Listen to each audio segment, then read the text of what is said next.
Tripurari राजमैन road Jaynagar. लहंगा उठा के छोड़ दिया बोके 500। लहंगा उठा के छोड़ दिया बोके 500। नचबा न छोड़ी तू जे बैग जान सो। नचबा न छोड़ी तू जे बैग जान सो। लहंगा उठा के छोड़ दिया बोके 500। लहंगा उठा के छोड़ दिया बोके 500। ओम सागर बोके 500। बोके 500।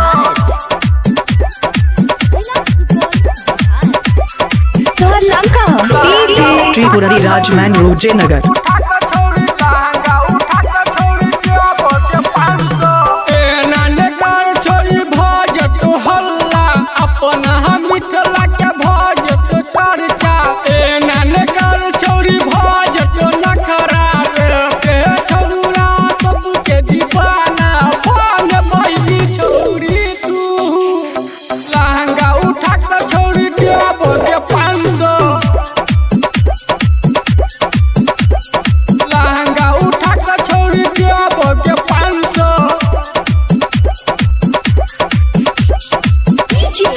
ओम सागर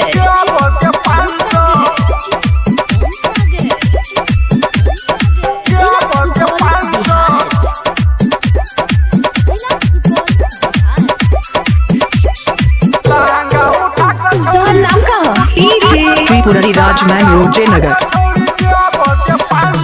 टोला मोहल्ला में गलो चर्चा। गौवा समाज तोरा पर चर्चा। कौन दीवाना कहै छो तोरा। सावन दीपक भेल जे हल्ला। लहंगा उठा के छोड़ दिया बोके 500।